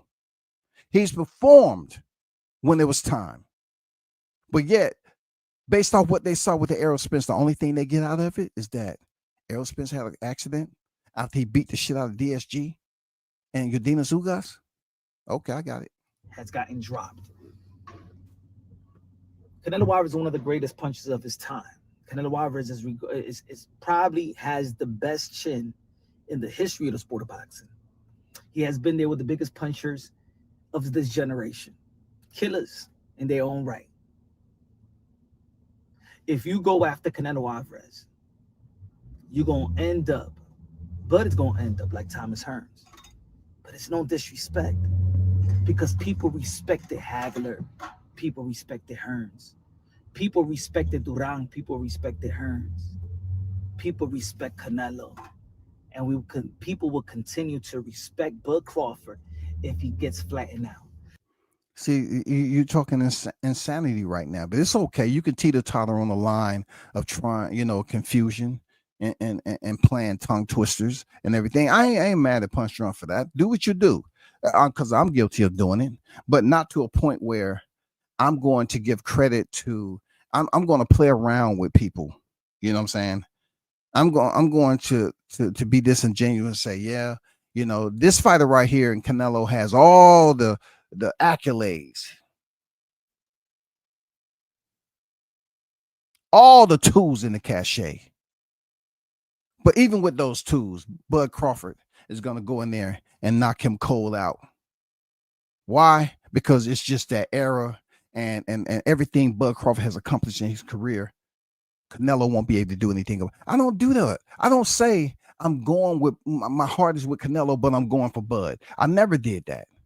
But shout out to Jamal Neasy with the 5-piece in the super chat. Why are these clowns using other people's talking points? Taco Head Show. Get the F out of here. I am unable to answer that. They're Neasy. But I do appreciate your support as always. Just like everybody else. I appreciate you all support and supporting the channel. No doubt about it. I appreciate it. Thanks for your support. I definitely got to move on to Fanon. You know we got to hit Fanon. Now let me tell you the guys that truly don't get the love from the people. William Skull was running, right? People didn't like the way that Jermell Charlo approached the fight with Canelo Alvarez. Knowing the intangibles that Jermell Charlo had, he could have made it a better fight. That's why a lot of people was angry at Jermell Charlo's approach. A lot of people keep saying 90. I hear it, I read it. 95%, 98% of the people are saying that Bud Crawford is not going to do what Jermell Charlo did or what William Skull did. So what is he going to do? What is he going to do when he's not truly getting his way all the way, like the Sean Porter? And that's a good question, but you was directing it at the wrong fighter, because I know it's no way that you ever would have thought. You know what I'm saying? You never would have framed this in your thought process for recall memory and say, what will Canelo do when things are not going his way? And we witnessed that, Punch. We witnessed Canelo Alvarez, your savior, king, your God, your Lord. We witnessed him acting like he wanted to exit the ropes with barbed wire. That might have been a deterrent. Canelo was looking outside the ropes. He gave us the Sugar Ray Leonard, Roberto Duran, since you want to talk and mention that guy. It's almost like Canelo wanted to say no mas. 150 million, he'd be all right. He'd be all right.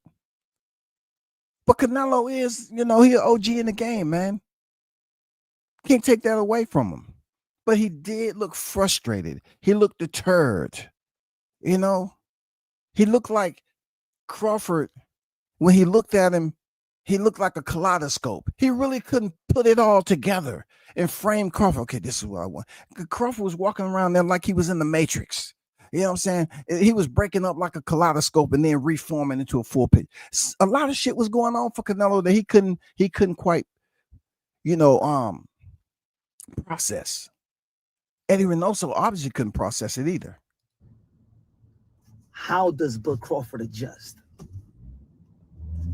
Bud Crawford has 40 plus fights. He already showed you who he is. And Canelo Alvarez have 60 plus fights. He already showed you who he is. See, why y'all, if I'm not saying you gotta agree with everything, but I'm breaking it down unbiasedly, logically, and objectively. See, the things I'm breaking down Terrence Bud Crawford because we know what he is and capable of doing. But y'all ignoring what Canelo Alvarez is capable of doing. We're not ignoring it. Not speaking for all Bud fans. We're not ignoring what Canelo. We totally understand what Canelo can do. But what our presentation consists of was what we totally understand Crawford's ability to do. And unfortunately,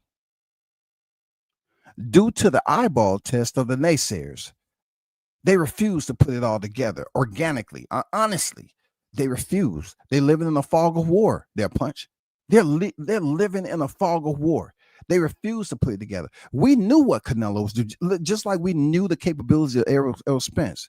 But ultimately, when it comes down to our fighter, Sir Crawford, we knew that his boxing IQ, his athletic ability, his experience in the ring, his achievements, accolades was heavy. His overall ability to go in there and make adjustments. And when he makes those adjustments, the outcome is 100% in his favor. We never really took what Bud Crawford's undefeated record was to say, like many, oh, he's a manufactured champion. They picked and chose and selected who he fought. I thought that went out the window when he fought EJ, because the only thing I was hearing from all these people was saying that Crawford was bad, this, that, and the other, and EJ can beat everybody on his record.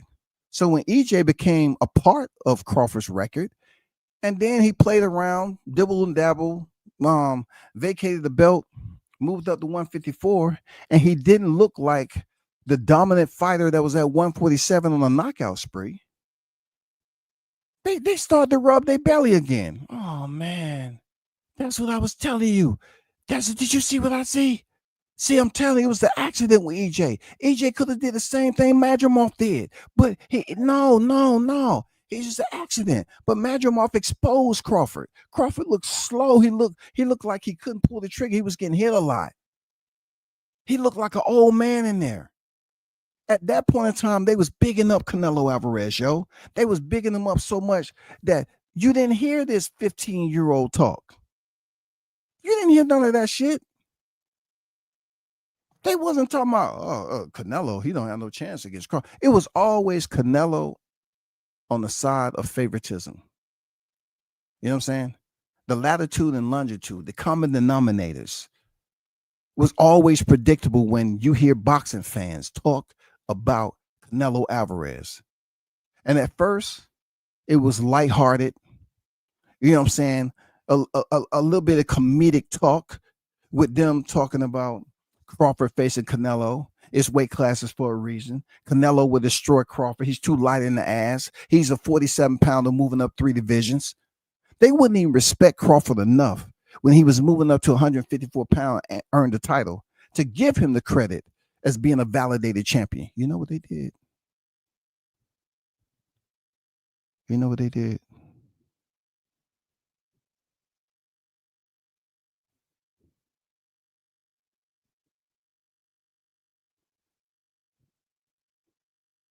They kept on being selfish. They kept on being stubborn.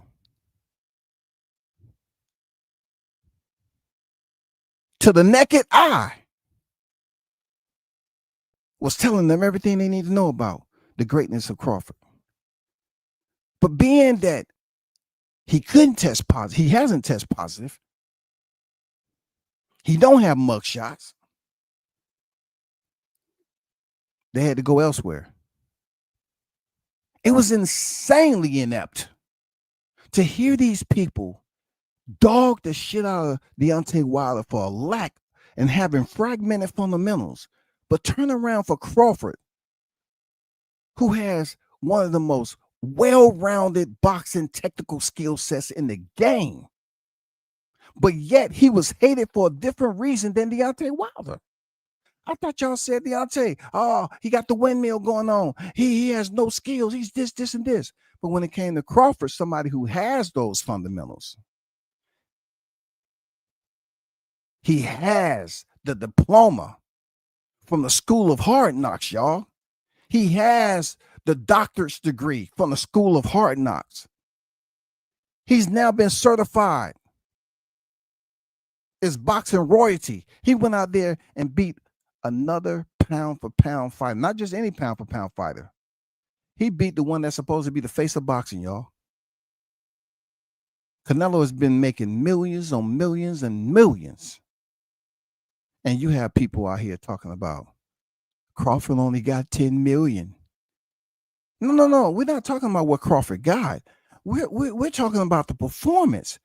Canelo is on his resume on the left side. He's the 42nd fighter who have tried but failed to split the ropes and go in there and beat Crawford, period. And that's why some of y'all see it as disrespect. It's not a disrespect. This is boxing. Somebody's going to win and somebody's going to lose, and it's probably going to be a draw. All right? That's it. In the end of the day, we truly don't know what's going to happen. That's the nature of the sport, that we don't know. We didn't know that Buster Douglas is going to be Mike Tyson. I'm getting up out of here, and I'm going to the one and only. Where is it? Yeah. Ooh, good old for 9. You on deck, shouty. And this is just for fair use. Okay? This is just fair use. Admit this shit, bro. I am not Greg Hackett. I am not. He said, C-Russ said, you're right, Fanon. Madmarov was hitting Bud with counters that I never saw Bud get hit with before. You say Madmarov? That sounds like a body ointment. Hey, give him some Madmarovs. Give him 20 milligrams of Madmarov. Yeah, just put it on his shoulders and let it absorb. Yeah. Dog, I'm telling you, man, Bud's fights better not have been arranged, bro. I swear to God, bro, Bud Crawford, there is such a good argument from people that talk about Bud's resume that Bud has a manufactured resume. I hate to say it, because, dude, I really believe that Terrence Crawford is a terrific fighter. Stop it. Stop it. Cease. Silence with that rhetoric. None of that for which you speak is believable. How dare you get in here in the presence of adults and hardcore fight fans, sounding like a casual. You better stop it right now. You don't like that man. You don't care. You wanted him to go in there and lose. I'm going to be right. I'm going to be honest with you. I just don't like you, but I don't like anything about you. I don't like. Stop it. Stop it. You must have took 2 tablets and they just kicking in. But there's a lot of people that make very convincing arguments that Bud Crawford has a very manicured resume that he picked and chose, and his promoters picked and chose the fighters that got him in position, and he was in against people that they knew he could do things with. Yeah. You know what I mean? Knew he could do things. So then now you're going to get in there. You get in with Madmarov. Madmarov was not Madmarov? Okay, I guess that's a name. Madmarov was not Madmarov was not an easy fight for Bud. Okay. Bud looked like anything but. What up, Knockout Boxing 86 TV? Yeah, bro, there's a lot of people, man. A lot of people, bro. A lot of people. Brad Goodman. What's Brad Goodman? Thank Brad Goodman. Yeah, I mean, they got the best matchmakers in the building, bro. That's what I'm nervous for Bud, man. Oh, you're honestly, nervous bro. for him? Damn, my neck stiff. I think Bud gonna see how his true defensive skills tonight. Look, man, the biggest problem for Bud, the biggest risk for Bud is that Bud is a manufactured fighter tonight. He's a manufactured fighter, y'all. Now, granted, I've been on record as saying that Bud ring IQ is better than Errol Spence and freaking Canelo Alvarez, which proved to be true. But manufactured fighter, okay? Boxing has a format, okay, that it follows when you're raising fighters. There may be some names of fighters who have either winning records to losing records, right? It depends on how long that fighter continues to fight those type of fighters. But it's been said throughout boxing that Fighters have individuals that they pay to do certain things so they won't have to do it. A fighter, they want to focus solely on training and improving their skills. So when they go in there under the lights, they're able to perform and continue to get bigger and bigger fights. When people say manufactured, it's almost like Bud is not confident enough. His people's not confident enough. But see, that's them sipping out of a tall glass of contradiction. Because if he was manufactured, anybody should have defeated him by now. Before he got to the Kell Brooks, somebody should have defeated him. Why didn't Green Machine defeat him? Wasn't he one of the hardest punchers Bud ever faced? Why couldn't he figure it out and land, air quotes, the shot? Only those guys know. Only Terrence Crawford really knows whether or not they were playing games, whether or not those glove problems that he had were just, the multiple glove problems that he had were nothing but, accidents. You know what I mean? The fact that he's working with Victor Conti, that doesn't mean anything. You know what I mean? Like the fact that he definitely had every fucking thing lined up for him at Top Rank. You know what I mean? It came out yesterday or the day before yesterday that Shakur Stevenson they offered a fight between Gervonta Davis and Shakur Stevenson, and Top Rank said no. And according to Shakur Stevenson, he never, for the last 2 years or pretty much their entire ESPN contract was nothing but showcase fights. So I'm telling you, man, y'all better hope that Terrence Crawford is truly the real deal. And this is not some attempt to build this man up so that you can sell him at the top. And now Terrence Crawford, now Bud, now can. Hey, did Fanon just say sell him at the top? So I guess he's there for the highest bidder, right? So explain this to me. They're paralegal. How can he be, at the highest bidder if he never been worth anything? If you're saying he's been a manufacturer, that means he's been fighting marginal competition, right? And do you earn value by not fighting the top tier quality opposition? But yet you're saying he fought manufactured competition, and now he has a point. Now he's at a point in his career that they was going to sell him out. How can you cash in on something with low value? It's very depreciated value, prorated value already for freaking Bud. Hold on for a second.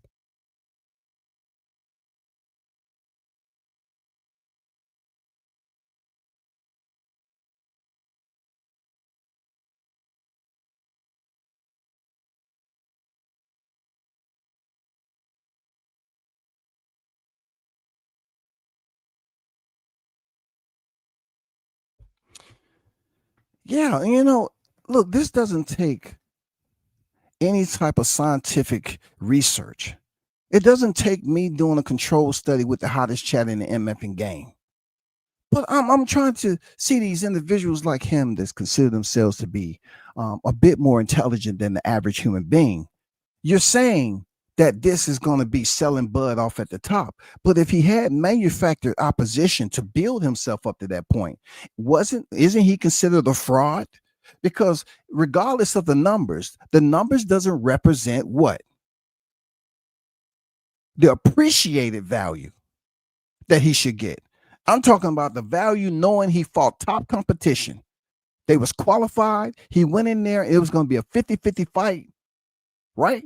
He was going to be a 50-50 fight. Less than 50-50 fight. Let's just say an 80-20, 90-10.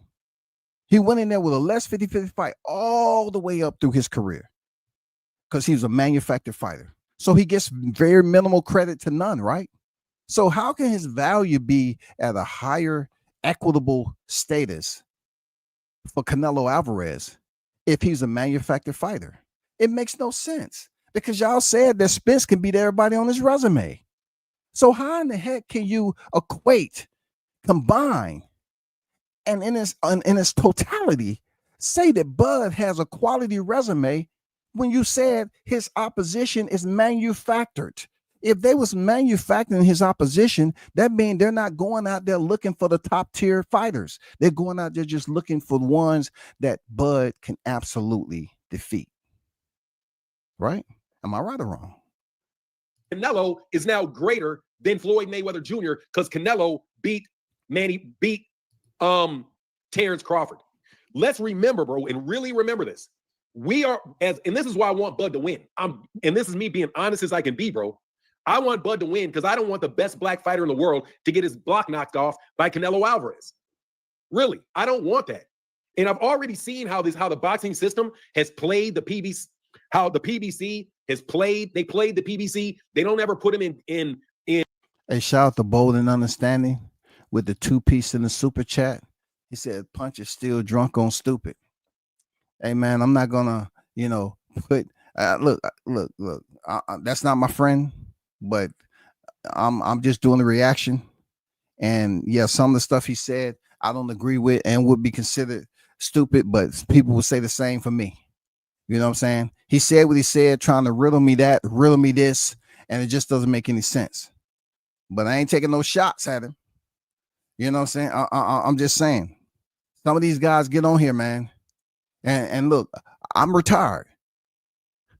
For none. If you need me to be there with a cup for you to piss in and some cotton swabs so we can prove to the freaking listeners that you're okay, cool. But you're saying some outlandish stuff, bro. They never put him in pound for pound list. They get all kind of crap going on with him, but yet they want to build Bud is the top American black fighter. But they gave him a bunch of match-made fights to do it. See, you can tell, sometimes this doesn't deal with common sense, right? This doesn't even deal with logic. This is just a person who's enamored with speaking into the microphone. You're not even thinking about what you're saying. And I haven't looked at this video before. I'm going along just like you. And I can tell you, he continued to place himself in an awkward position, psychologically. Because you're saying they handpick selected fights, but yet you're saying Bud is here at the top because of numbers that you don't respect of being the top tier opposition. You're saying the 41 before Canelo wasn't nobody because Spence had an accident, and everybody below Spence, y'all say he could beat. I get it. So now he's got to jump up and fight a guy, bro, that's not match made, dog. And also Canelo Alvarez knows Bud. You can't tell me that Canelo Alvarez does not know Bud. The Canelo Alvarez fight a guy, bro, that's not match made, dog. I want to show you something right quick. Take a look at this, dog. And also Canelo Alvarez knows Bud. You can't tell me that Canelo Alvarez does not know Bud. Look how he waved this finger. Nah, bro. I don't think Bud is. I think Bud is in factory made because he wanted out of Top Rank and sued them right. No, he did not want out of Top Rank. He wanted another contract from Top Rank, but Top Rank wouldn't give him another contract.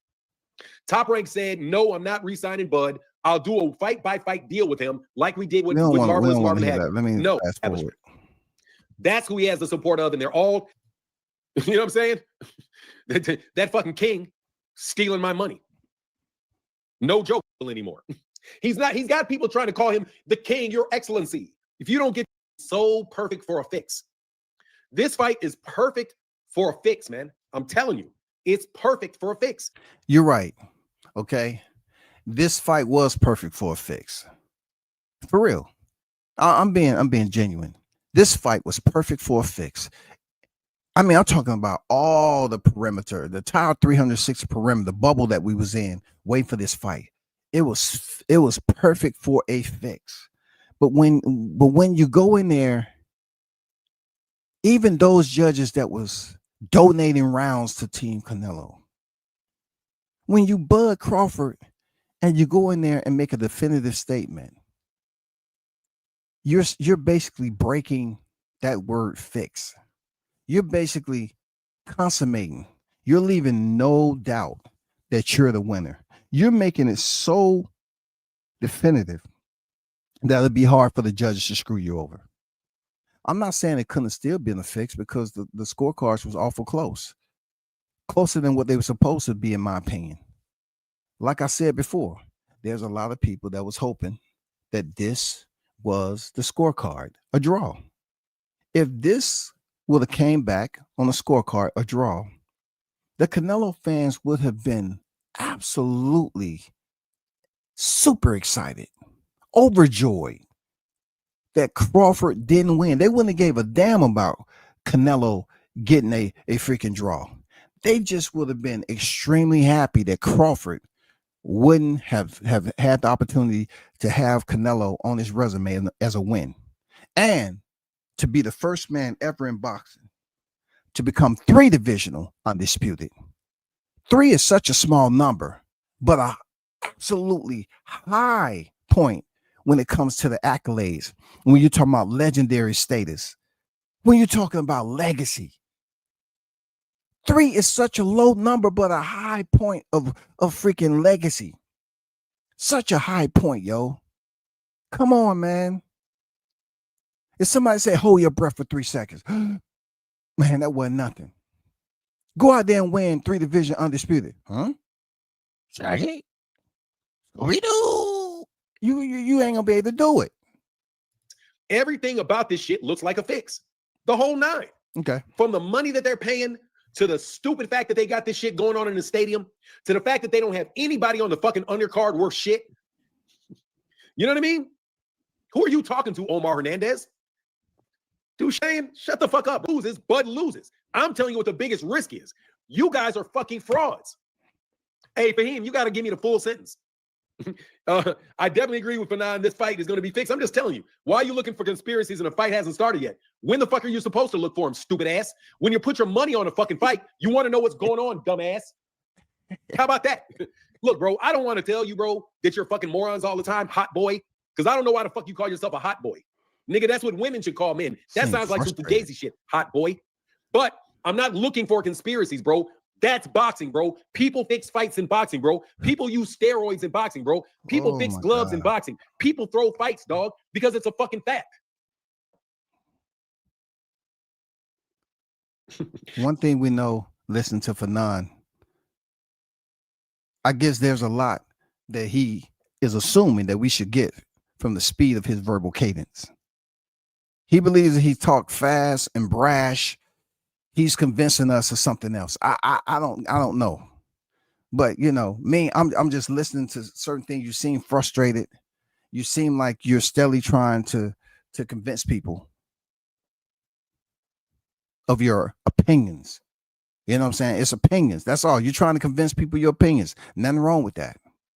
But like I said before, my whole point is it just doesn't make any sense for you to make that declaration that Crawford has a manufactured record, but yet believes he should be at a point where he's going to cash out because they think that Crawford's record has high value and it will addition his boxing FICO the right way. It puts his boxing FICO at an 820, 840. You know what I'm saying? It put his boxing FICO all the way up there. Just based off inquiries. You know what I'm saying? Oh, he thought about getting that credit card. Nope. He thought about getting that credit card. Nope. You're not going to have credit like that if you don't have credit. His opponent's supposed to be the credit. But you were just saying, oh, they just had an inquiry. They sent him a notification saying you clear for a pre-approval. But he never took the credit card. He actually didn't pay anything. He ain't put in no work. He ain't put in no work ethic. He ain't did nothing. All he been doing is up here playing around. Shout out to Goodman. Goodman matchmaking real good over there. So Goodman matchmaking real good, and he really never meant anything to Top Rank. How is he in the position right now?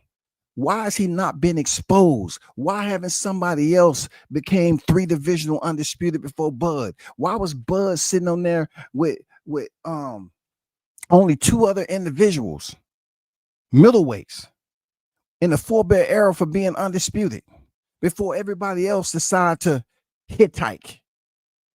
Bud was already there. And that's when he was only 1 divisional, a single division undisputed, before he went up there and beat EJ.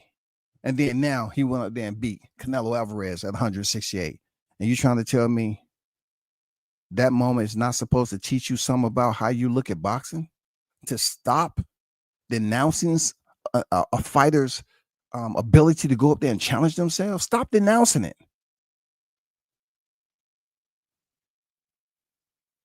Stop with the reduction plan, the extreme bias. Crawford proved that it could be done.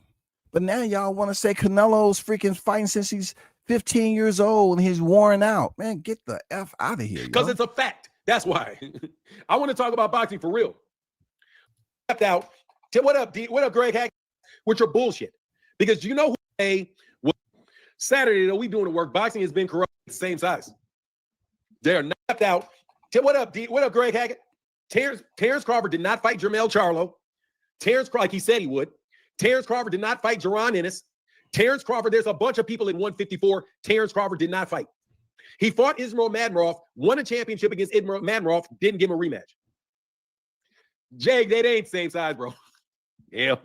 Bro, I saw that weigh-in. They ain't the same size, dog. Bro, they ain't the same size, dog. Them boys ain't the same size.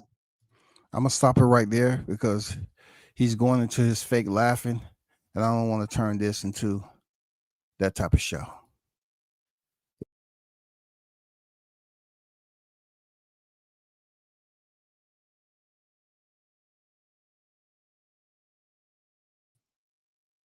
Let me take this down.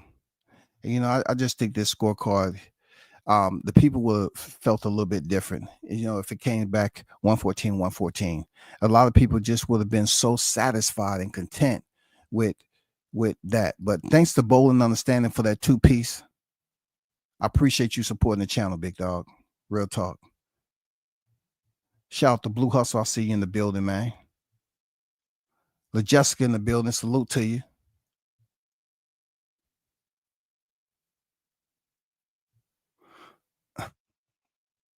Sports prediction on deck. What they do. OG Golden on deck. Yeah, that's my take on this dude, man. Man, what in the hell? How did I'm not even able to see all of my freaking comments, man. Something happened. Okay. Let me take this down though. In reality, man, I just want to give a little piece of, you know, the belief and disbelief. And what that means is Crawford stands on a throne all by himself. He sits on a throne all by himself. They always talk about heavy is the head who wear the crown. Crawford has been wearing the crown. But, you know, since he went up there and fought a pound for pound fighter, it took a fighter like Canelo Alvarez to convince the people that he was that guy. He was him. And he proved that he is the Superman of boxing.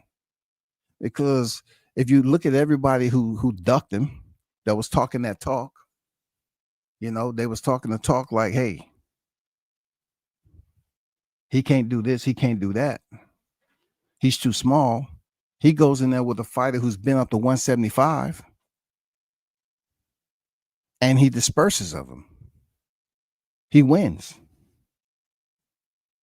But now is the coward way, the cowardly lion. You saying that Canelo had too many miles on the speedometer.